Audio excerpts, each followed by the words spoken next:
I woke up to find an electric fence buzzing around my farm, fake government warning signs zip-tied every 10 feet, and Karen, my HOA president, sipping iced tea at my gate like she just conquered a country.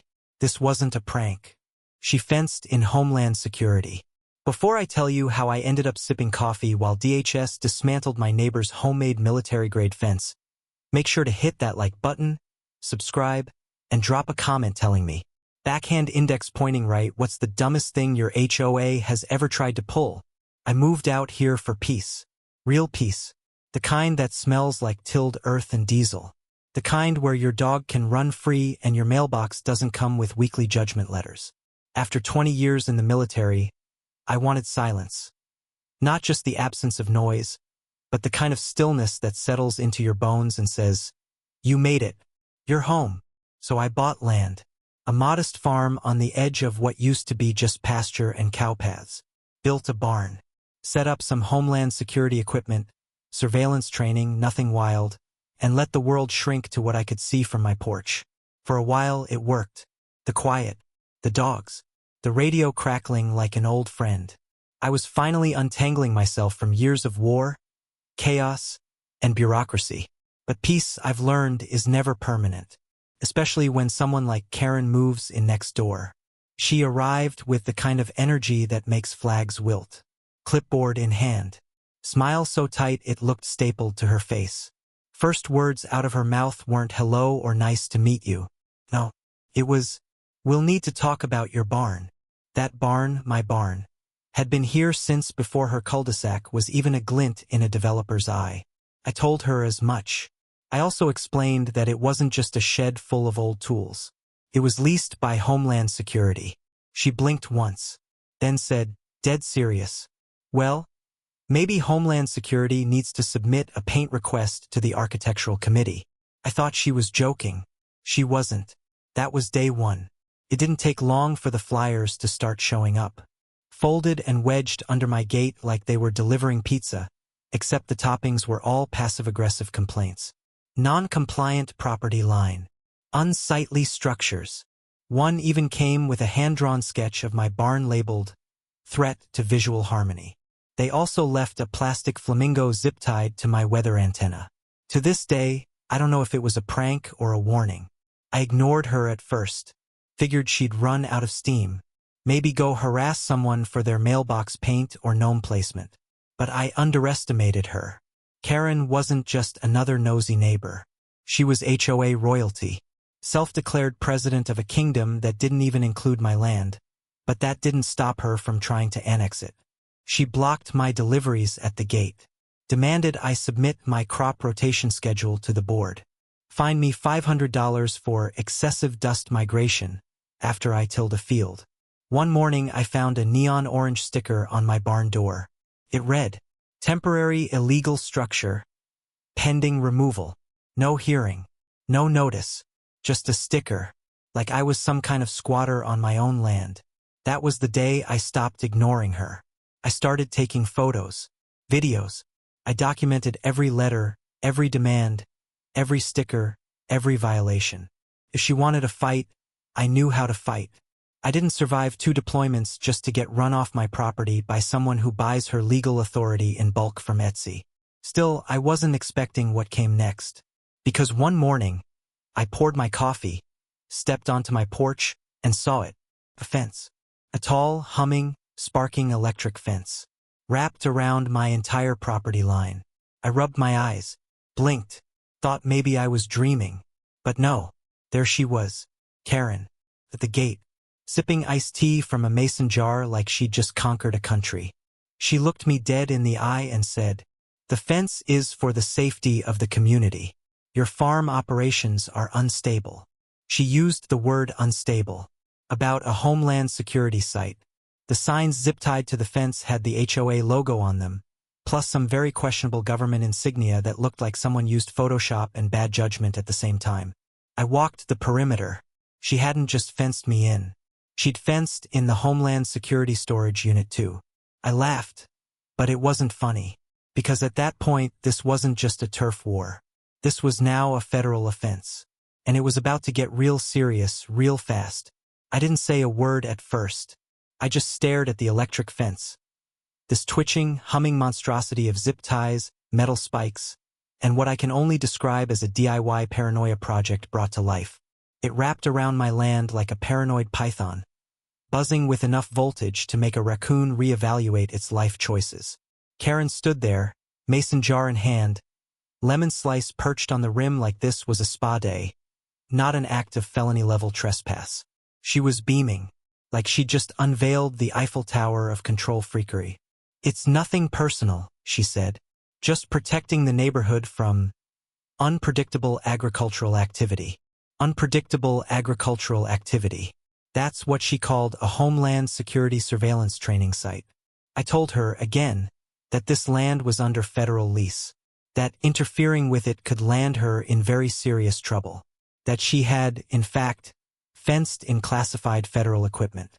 She tilted her head like a golden retriever hearing jazz for the first time and said, "Well, if the government wants to use the land, they should file a zoning request. Like everyone else." That was the moment I realized something important. This wasn't about rules. This wasn't about bylaws or home values or whether my barn offended her aesthetic sensibilities. This was about power. Karen didn't like that she couldn't control me, so she invented new rules until she could. The fence was just the latest swing of her clipboard-shaped scepter. But here's where it gets fun. I didn't cut the wires. I didn't scream or throw a fit. I did exactly what every seasoned military man turned quiet farmer knows how to do when the stakes are real. I gathered evidence.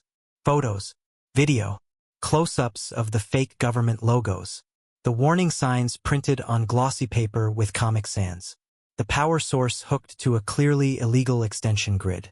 I sent everything to my contact at Homeland Security.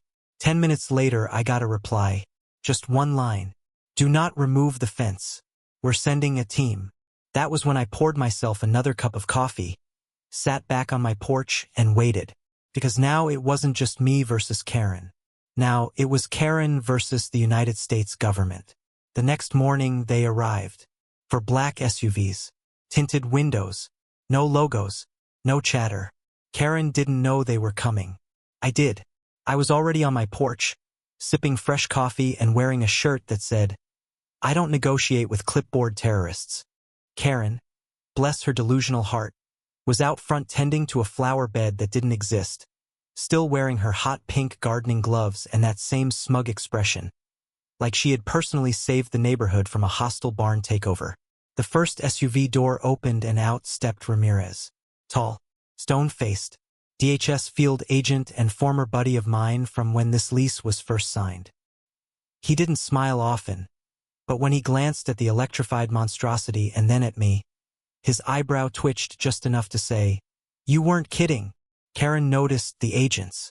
She stood, dusted off her knees, and strode toward them like a homeowner greeting a mailman. "Can I help you, gentlemen?" she chirped, flashing that Stepford smile. "Is this about the fence?" "Oh, that old thing, we had a vote. It's all perfectly legal. For safety." Ramirez didn't blink. "Ma'am," he said, "are you responsible for installing this fence?" She nodded, proud. "Yes, our HOA approved it to protect the community from unauthorized farm activity." Another agent started scanning the perimeter with a handheld sensor. Karen, sensing she was losing grip, added, "Don't worry, it's up to code. I hired a private contractor. Completely legal." Ramirez nodded slowly, then dropped the hammer. "Ma'am, did you know this property is under active lease by the Department of Homeland Security for surveillance training operations?" You could feel the temperature drop in her spine. Her smile faltered, just for a second. "But enough." "Well," she stammered, "that doesn't change our jurisdiction. This is a homeowner's community. Everyone follows the rules. Even you people. You people." Ramirez pulled out a tablet, showed her the lease with maps, coordinates, boundaries. Everything. Karen stared at it like it was written in Sumerian. "I don't care what that says," she said. "This is still HOA land. That barn wasn't approved. The antennas point at people's bedrooms.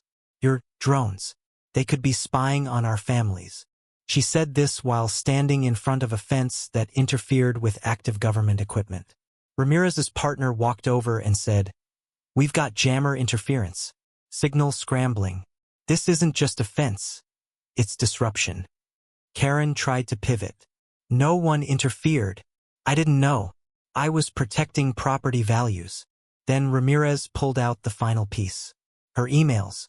"We have documentation showing you referred to Homeland Security as hobbyists with badges and told your board members you were going to make the farmer cry uncle." Karen went pale, then red, then pale again. "You went through my email. That's a violation of privacy." Ramirez didn't even flinch. "Not when it's sent through a public HOA board server. You really should read the disclaimers." And that's when it hit her. You could see it in her eyes. This wasn't a neighborhood spat anymore.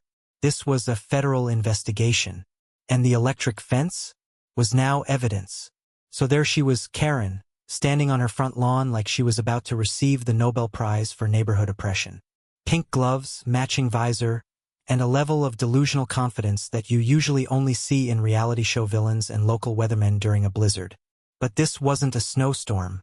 This was a federal firestorm. Ramirez and his team had barely started inspecting the fence when they found the first major issue: the jamming device. It was tucked behind a bush, near the back edge of my barn.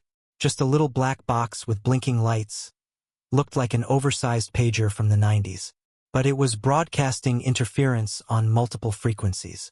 Homeland Security frequencies. One of the DHS techs held it up and muttered, "This thing could have scrambled an op in real time." Then he turned to me and asked, "You have any idea what kind of mess that would have caused if we were mid-drone feed?" I just shrugged. Tried telling her. She said my barn needed aesthetic approval. Meanwhile, Karen had retreated to her porch, typing furiously into her phone, probably texting her lawyer, her yoga group, and whatever HOA-themed Facebook coven she was a part of. The kind where people post about offensive mailbox flags and debate whether wind chimes promote anarchist behavior. Her board members? Gone. The same people who once walked the neighborhood like mall cops with clipboards were now peeking out from behind blinds and pretending they'd never even met Karen. One guy came out to check his mailbox and immediately turned around like he forgot how mail works. The agents didn't stop there. They walked the entire property, documenting every violation: the power grid hack, the fake signage, the electromagnetic interference, and this one was chef's kiss: unauthorized impersonation of federal logos.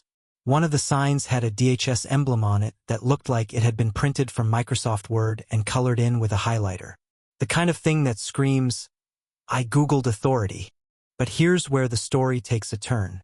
Because just when I thought this would end with a few fines, a formal apology, and Karen doing the suburban walk of shame, one of the techs flagged something unusual near the tree line. "We're picking up signal distortion," he said. "Could be residual, or it could be something else." So they started digging, and what they found wasn't just interference. It was a buried data interceptor. That's not me being dramatic. That's what the report later called it. A hardware tap, wired into the fence, designed to intercept and collect signal data from the equipment in my barn, which, for the record, still belongs to Homeland Security. Let that sink in for a second. Karen didn't just build an electric fence around a federal training site. She hired someone who also installed spyware. Not just a jammer, but a collector. A glorified wiretap buried in my soil. Ramirez looked at it, then looked at me. "You sure this was just a suburban turf war?" he asked. And I'll be honest, I didn't know how to answer that.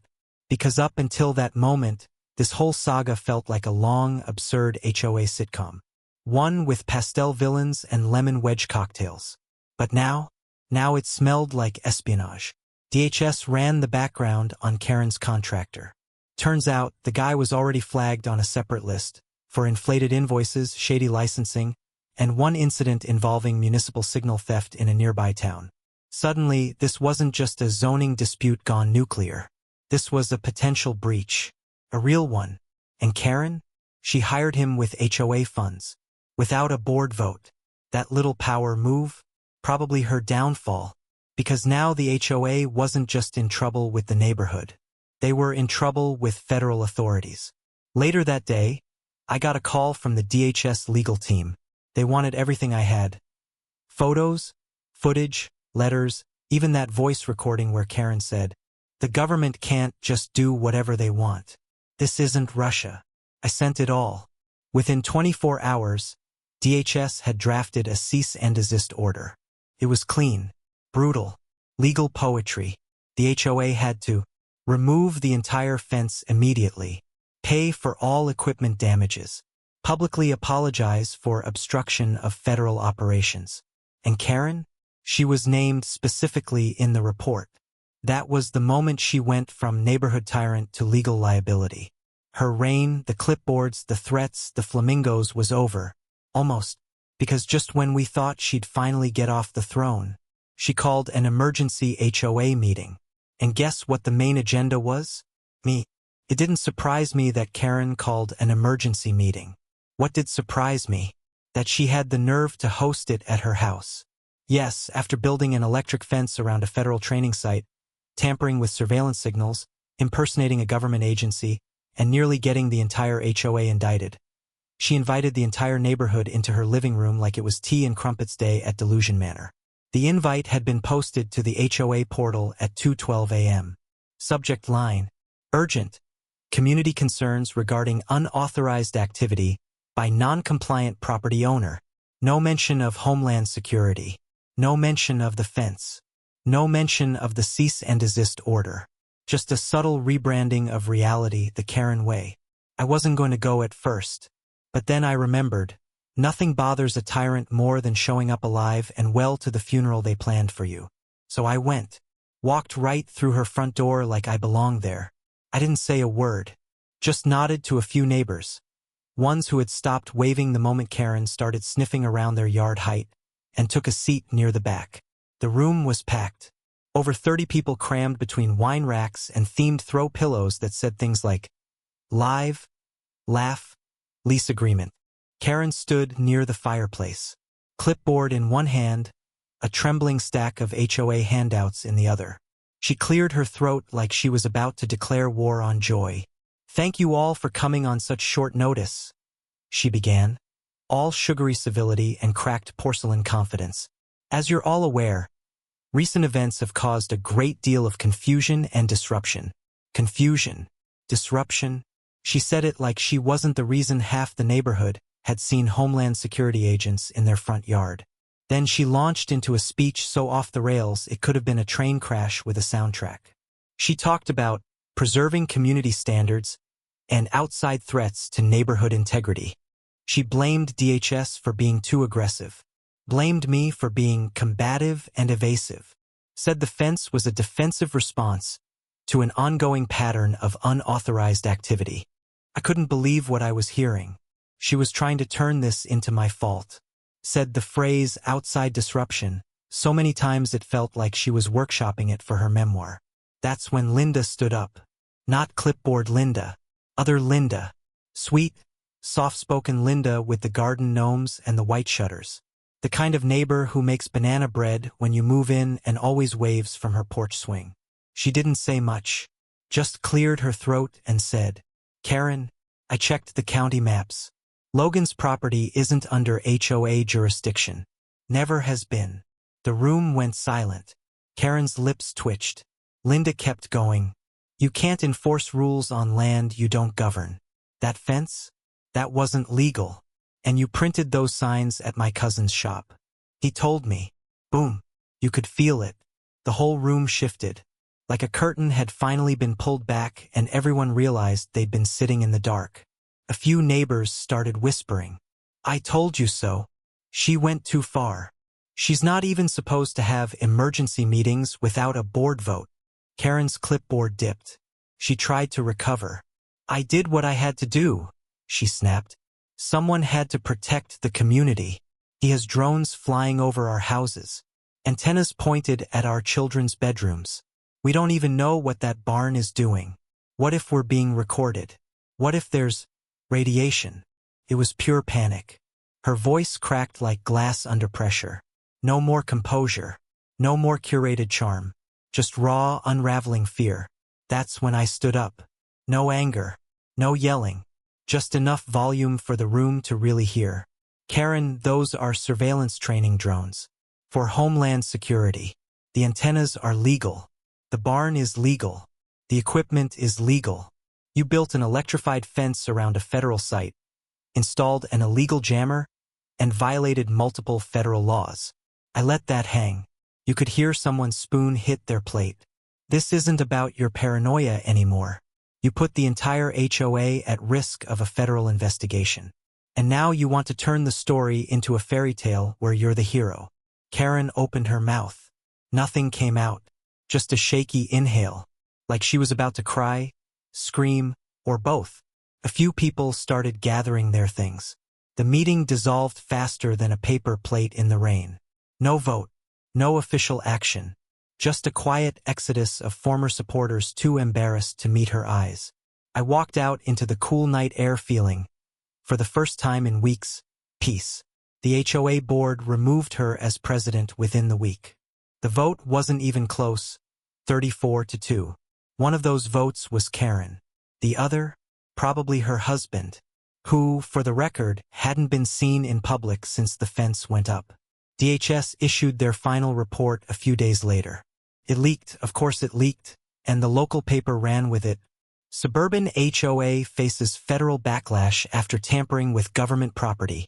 There was even a photo of the fence, all spark and spikes, with a caption that read, "Community protection or criminal overreach?" Karen's face wasn't in it. But everyone knew. Everyone knew. You'd think after being voted out, fined, and publicly shamed by Homeland Security, Karen would have vanished. Retired. Rebranded. Rebooted her personality in a quiet desert monastery. But nope. Karen doesn't quit. She regroups.